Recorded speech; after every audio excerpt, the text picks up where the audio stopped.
ada 3 penyakit hati. Yang pertama yaitu sombong, takabur. Yang kedua riya. Dan yang ketiga adalah ujub. Assalamualaikum warahmatullahi wabarakatuh. Berjumpa lagi dengan konten baca buku. Seperti yang saya bicarakan kemarin, kali ini saya akan membahas tentang hadis pertama di dalam kitab Syarah Hadis Arba'in Nawawi. Di hadis yang pertama di buku ini diberikan judul Niat dan Kunci Amal. Hadis ini sudah populer di kalangan pesantren ataupun orang-orang yang menggeluti di bidang hadis, yaitu An Umar bin Khattab qala sami'tu Rasulullah sallallahu alaihi wasallam yaqulu innamal a'malu binniyat wa innamal likulli imri'in ma nawa faman kanat hijratuhu ila Allahi wa rasulihi fa hijratuhu ila Allahi wa rasulihi wa man kanat hijratuhu lid-dunya yusibuha aw imra'atin yankihuha fa hijratuhu ila ma hajara ilai, yang artinya diriwayatkan dari Umar radhiyallahu an bahwa ia berkata, aku telah mendengar Rasulullah shallallahu alaihi wasallam bersabda, segala amal perbuatan itu berdasarkan niatnya, sedangkan masing-masing orang akan mendapatkan apa yang ia niatkan. Barang siapa yang berniat hijrah kepada Allah dan Rasulnya, maka hijrahnya adalah bernilai hijrah kepada Allah dan Rasulnya. Sedangkan orang yang hijrahnya diniatkan untuk mendapatkan keduniaan atau demi orang yang ia ingin nikahi, maka nilai hijrahnya adalah sebagaimana yang ia tuju. Hadis riwayat Bukhari dan Muslim. Diteruskan dengan syarah hadis. Di sini saya tidak akan membaca seluruh syarah hadis karena kalau dibaca semuanya akan panjang, akan menjadi panjang sekali video ini. Jadi saya akan mengambil inti-inti dari syarah hadis ini. Di dalam buku ini dijelaskan, hadis ini menunjukkan niat merupakan ukuran untuk meluruskan amal perbuatan. Jika niat itu lurus, amal pun menjadi baik. Dan jika niat itu salah, maka salah pula amalnya. Kemudian di dalam buku ini disebutkan maksud dari innamal a'malu binniyat, segala amal perbuatan itu didasarkan pada niatnya. Yang dimaksud adalah amalan-amalan yang berkenaan dengan ketaatan, bukan amalan-amalan yang bersifat ubah atau boleh dikerjakan atau tidak. Secara bahasa, niat berarti maksud atau tujuan, al-qasdu. Sedangkan secara definisi terminologi, niat adalah kehendak atas sesuatu yang diiringi dengan tindakan. Jika seseorang memiliki kehendak namun tidak bertindak, maka hal itu dinamakan azam, keinginan. Niat itu disyariatkan agar dapat membedakan antara perilaku biasa dan perilaku ibadah, atau untuk membedakan antara satu bentuk ibadah dan ibadah lainnya. Contoh pertama, untuk membedakan perilaku biasa dan ibadah adalah duduk di dalam masjid. Ini bisa diniatkan untuk sekedar beristirahat, sebagai untuk kebiasaan saja, namun bisa juga untuk beribadah, yaitu dengan niat iktikaf. Jadi yang membedakan antara ibadah dan tidaknya suatu perbuatan adalah niat. Pengertian seperti inilah yang diisyaratkan oleh Nabi Muhammad Shallallahu Alaihi Wasallam ketika beliau ditanya mengenai seseorang yang berperang karena riya, berperang karena fanatisme, dan berperang karena ingin menjadi pahlawan. Mana di antara ketiga hal tersebut yang disebut perang di jalan Allah?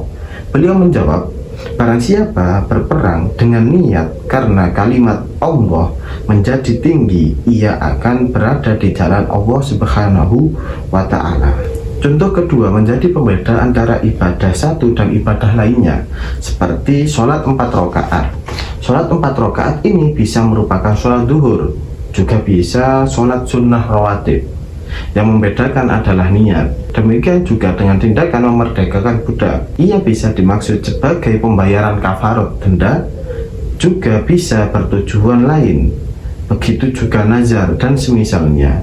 Maka yang menjadi dasar pembeda antara keduanya adalah niat si pelaku. Wa inna malikul limri'in manawa, sedangkan setiap orang akan mendapatkan apa yang ia niatkan. Sabda beliau ini merupakan dalil bahwa ibadah tidak bisa diwakilkan atau pemandatan dalam meniatkan, kecuali masalah pembagian zakat dan penyembelihan binatang kurban. Kedua amalan ini bisa diwakilkan dari sejak niat, penyembelihan hingga pembagian.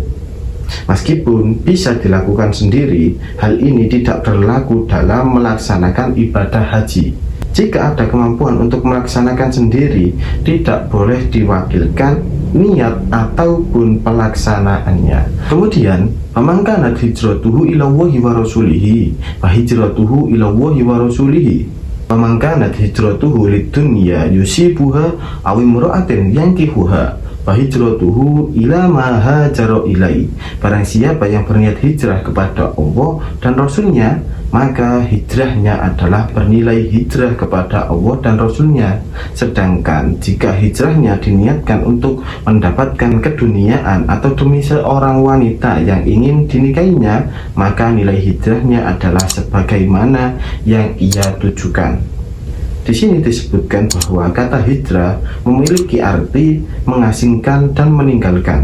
Maksudnya, dengan niat hijrah kepada Allah dan Rasulnya, maka hijrahnya adalah bernilai hijrah kepada Allah dan Rasulnya. Sedangkan orang yang hijrahnya diniatkan mendatangkan dunia atau demi seorang wanita yang ingin dinikahinya, maka nilai hijrahnya adalah sebagaimana yang ia tuju. Disebutkan oleh para ahli sejarah bahwa ada seseorang yang hijrah dari Mekah menuju Madinah, namun bukan dengan niat meraih keutamaan hijrah, melainkan untuk menikahi seorang wanita yang bernama Ummu Qais. Sehingga orang itu pun diberi julukan Muhajir Ummu Qais, orang yang berhijrah demi mendapatkan Ummu Qais. Jika ada yang berkata nikah merupakan sebagian dari tuntunan syara, lalu mengapa hijrahnya dikatakan sebagai dari tuntutan dunia? Jawabannya, secara lahiriah ia tidak berhijrah ke Mekah menuju ke Madinah untuk menikahi wanita tersebut, tetapi keluar untuk berhijrah karena ia menyembunyikan sesuatu di dalam hatinya, berbeda dengan apa yang ditampakkan. Maka ia pun layak mendapatkan celaan dalam kacamata syariat. Jadi itu tadi adalah syarah dari hadis innamal a'malu binniyat ilal akhir. Tetapi di sini ada yang saya garis bawahi, bahwa masalah niat di sini dijelaskan adalah masalah hati. Dan di sini juga dijelaskan ada 3 penyakit hati. Yang pertama yaitu sombong, takabur. Yang kedua riya, dan yang ketiga adalah ujub.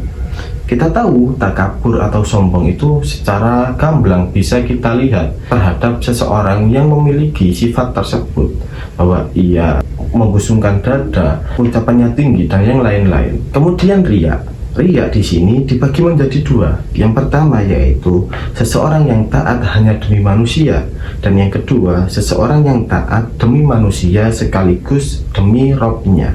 Kedua jenis riya ini sama-sama dapat menghapuskan pahala. Di sini juga dijelaskan bahwa ada riya yang diperbolehkan. Para ulama mengatakan bahwa jika ada seorang alim yang menjadi panutan, apabila dengan menceritakan hal itu ia menyemangati para pendengar untuk turut mengamalkan, maka hal itu tidaklah mengapa.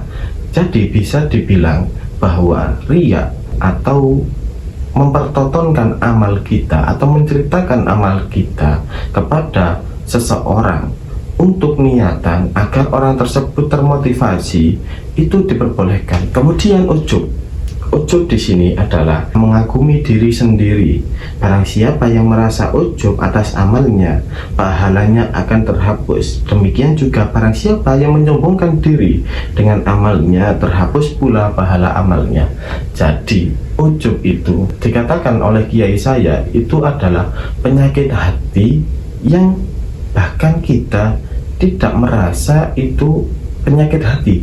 Contoh misal seperti ini, kita bangga akan kita bisa puasa full 30 hari dan membandingkan dengan teman kita yang puasanya itu tidak full. Nah, itu adalah termasuk Mas. Jadi sedikit banyak itulah pembahasan di dalam kitab ini mengenai hadis pertama yang diberi judul niat, kunci, dan amal. Dan jangan lupa untuk subscribe channel ini, dan barang siapa yang ingin membeli buku ini, buku yang seperti yang saya pegang atau buku yang di samping ini, bisa komen atau DM saya di Instagram atau di TikTok, maka akan saya berikan link pembelian atau nanti bisa saya cantumkan di deskripsi video ini. Sekian dari saya, semoga bermanfaat. Wassalamualaikum warahmatullahi wabarakatuh.